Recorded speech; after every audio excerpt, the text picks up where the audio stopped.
আসসালামু আলাইকুম। এখন দেখবেন সংবাদ শিরোনাম।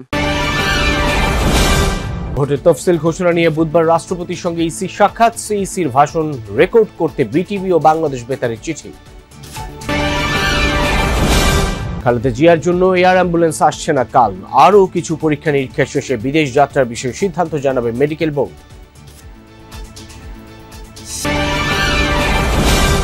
রাজধানী মোহাম্মদপুরে মা ও মেয়েকে নির্মমভাবে হত্যা, সিসি ক্যামেরার ফুটেজ দেখে খুনি শনাক্তের চেষ্টা পুলিশের।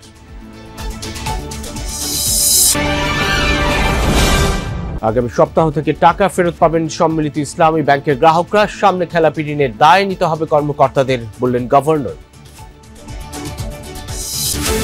এতক্ষণ দেখছিলেন সংবাদ শিরোনাম, এখন দেখবেন বিস্তারিত।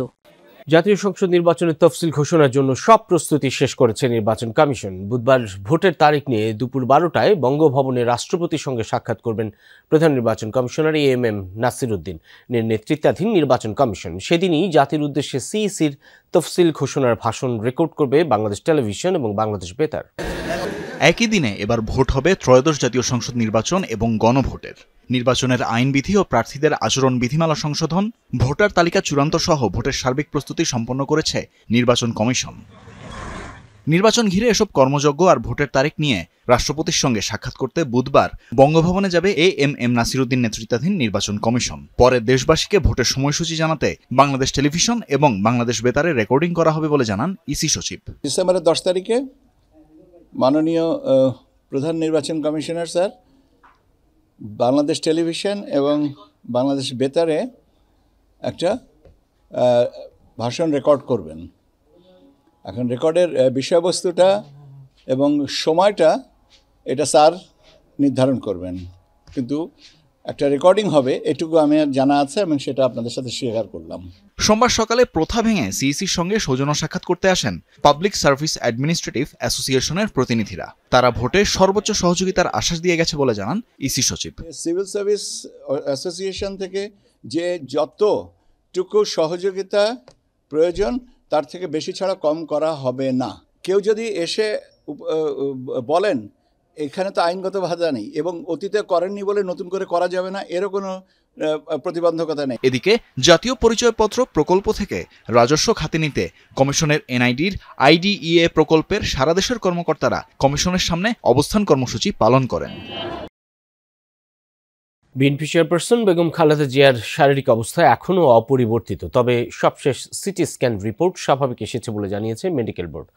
এর আগে খালেদা জিয়ার শারীরিক পরিস্থিতির উন্নতি না হওয়ায় 2 দফায় পিছিয়েছে বিদেশে নেওয়ার সিদ্ধান্ত। বিএনপি চেয়ারপারসনের উন্নত চিকিৎসার জন্য যুক্তরাজ্য যাওয়ার সংশোধিত তারিখ ছিল রোববার, তবে মেডিকেল বোর্ড সিদ্ধান্ত না দেয় তা আপাতত স্থগিত। বিএনপি মহাসচিব বলছেন এই ব্যাপারে চিকিৎসকরাই সিদ্ধান্ত নেবেন। আপাতত এভারকেয়ার হাসপাতালে চিকিৎসকদের নিবিড় পর্যবেক্ষণে রয়েছেন খালেদা জিয়া, আর তার চিকিৎসার এই কর্মযজ্ঞ তত্ত্বাবধান করছেন দলের ভারপ্রাপ্ত চেয়ারম্যান তারেক রহমানের স্ত্রী ডক্টর জুবাইদা রহমান। 2 সপ্তাহ ধরে এভারকেয়ার হাসপাতালে মেডিকেল বোর্ডের চিকিৎসকদের নিবিড় পর্যবেক্ষণে রয়েছেন বিএনপি চেয়ারপারসন বেগম খালেদা জিয়া। দেশি বিদেশি চিকিৎসকরা সমন্বয় করে মেডিকেল বোর্ডের সাথে তার চিকিৎসার বিভিন্ন ব্যবস্থা, পন্থা এবং সিদ্ধান্তগুলো গ্রহণ করছেন। পাশাপাশি ডক্টর জুবাইদা রহমান লন্ডন থেকে আসার পর থেকে তিনিও মেডিকেল বোর্ডের সাথে তার চিকিৎসা ব্যবস্থাপনায় সরাসরি অংশ নিচ্ছেন। তো তার বিদেশ যাওয়ার যে বিষয়টি সেটি নিয়ে কথা বলতে চাই যে আগামীকালকে বা মঙ্গলবার সকাল 8টা নাগাদ যেই জর্জিয়া থেকে এয়ার অ্যাম্বুলেন্সটি আসার কথা ছিল জার্মান প্রতিষ্ঠান এফএআই এভিয়েশন গ্রুপের, তো সেটি আসছে না। তারা বেবি চোখের কাছে সেই যে অবতরণের আবেদনটি সেটি বাতিল চেয়ে আবার পুনরায় আবেদন করেছেন। অর্থাৎ আগামীকাল সকাল 8টা থেকে রাত 9টা অবধি এই এয়ার অ্যাম্বুলেন্সটি থাকার কথা ছিল, অবস্থান করার কথা ছিল, সেটি হচ্ছে না। অর্থাৎ আগামীকাল বিএনপি চেয়ারপারসনের বিদেশ যাওয়ার বিষয়টি তার মানে থাকছে না। রাজধানী মোহাম্মদপুরে নিজ বাসায় মা ও মেয়েকে জবাই করে হত্যার ঘটনা ঘটেছে। নিহত 2 জন গৃহকর্ত্রী লায়লা আফরোজ ও তার স্কুল পড়ুয়া মেয়ে সাফিসা বিনতে আজিজ। সকালে মোহাম্মদপুরে শাহজাহান রোডের একটি বহুতল ভবনের ফ্ল্যাটে এই ঘটনা ঘটে। খুনের পর বাথরুমে গোসল সেরে মেয়ের স্কুল ড্রেস পরেই বেরিয়ে যায় সন্দেহভাজন গৃহকর্মী। সিসিটিভি ও খুনের আলামত পরীক্ষা করে অপরাধী শনাক্তের চেষ্টা করছে পুলিশ।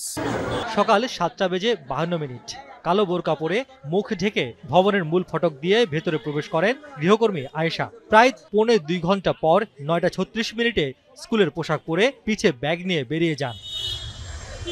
ঘটনা এই বহুতল ভবনের ৮ম তলায়। ভেতরে গিয়ে দেখা যায় লিফটের সামনে গৃহকর্ত্রী লাইলা আফরোজের মরদেহ। উপরে গিয়ে দেখা যায় মেঝেতে ছোপ ছোপ রক্ত। নিজের ফ্ল্যাটের সামনে বসেই পুলিশ ও স্বজনদের কাছে ঘটনার বর্ণনা দিচ্ছিলেন গৃহকর্তা স্কুল শিক্ষক আজিজুল ইসলাম। জানান, স্কুল শেষে সকাল 10:30 নাগাদ ফ্ল্যাটে ফিরে দেখেন পড়ার টেবিলে রক্তাক্ত মেয়ে আর ঘরের মেঝেতে স্ত্রীর গলাকাটা মরদেহ। পরে মেয়েকে সোহরাওয়ার্দী হাসপাতালে পাঠানো হলে চিকিৎসক মৃত ঘোষণা করেন। দরজার এই নব খুললাম, খুলেই দেখি আমার মেয়েটি মাথাটা এইভাবে দিয়ে ওয়ালের সাথে হেলান দেওয়া, রক্ত রক্ত। আমি ওইখান থেকে জাস্ট তাকায় দেখি আমার নিনা ওইখানে রক্তে বসে আছে। আমার নিনাকে আমি আগামী সপ্তাহে সম্মিলিত ইসলামী ব্যাংকের গ্রাহকদের টাকা ফেরত দেওয়া হবে। একীভূত করার উদ্যোগ ভালোভাবেই এগুচ্ছে। এরপর কোনো ব্যাংকের ঋণ খেলাপি হলে তার দায় নিতে হবে সংশ্লিষ্ট কর্মকর্তাকে। এসব কথা জানিয়েছেন বাংলাদেশ ব্যাংকের governor doctor Ahsan H Mansur. অন্যদিকে পরিকল্পনা কমিশন বলছে, শরিয়া ভিত্তিক ব্যাংকে আমানতের পরিমাণ কমেছে, কাঙ্ক্ষিত রাজস্ব আসছে না এই খাত থেকে। ১.৫ বছর আগে রাজনৈতিক পালাবদলের পর অর্থনীতি ছিল কঠিন সন্ধিক্ষণে। বাজারে তখন পণ্য ও সেবার দাম নিয়ে তীব্র ক্ষোভ, দ্রুত কমছিল বৈদেশিক মুদ্রার রিজার্ভ। ব্যাংকে অনাদায়ী ঋণের বোঝা বেড়ে দাঁড়ায় প্রায় 25%। সমাধান টানতে তখন থেকেই কঠোর মুদ্রানীতি, অপ্রয়োজনীয় ব্যয় কমানো ও ডলার বাজারকে নিয়ন্ত্রণে আনার চেষ্টা করে অন্তর্বর্তী সরকার। সেসব চেষ্টা সফল হলো নাকি ব্যর্থ, সোমবার তার পোস্টমর্টেম করে পরিকল্পনা কমিশন। রাগঢাক না করেই জানায়, রাজস্ব আদায় লক্ষ্যের মাত্র অর্ধেক অর্জন করতে পেরেছে এনবিআর। বাজেটের অর্থ ব্যয়ে বেশ পিছিয়ে একাধিক মন্ত্রণালয়।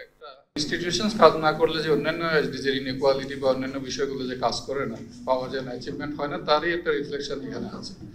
বাংলাদেশ এসডিজিতে তার র্যাঙ্ক হচ্ছে 114, হ্যাঁ, এবং আউট অফ 167। এমডিজিটা আমরা ভালো করেছিলাম, কিন্তু এসডিজিটা আমরা ভালো করিনি।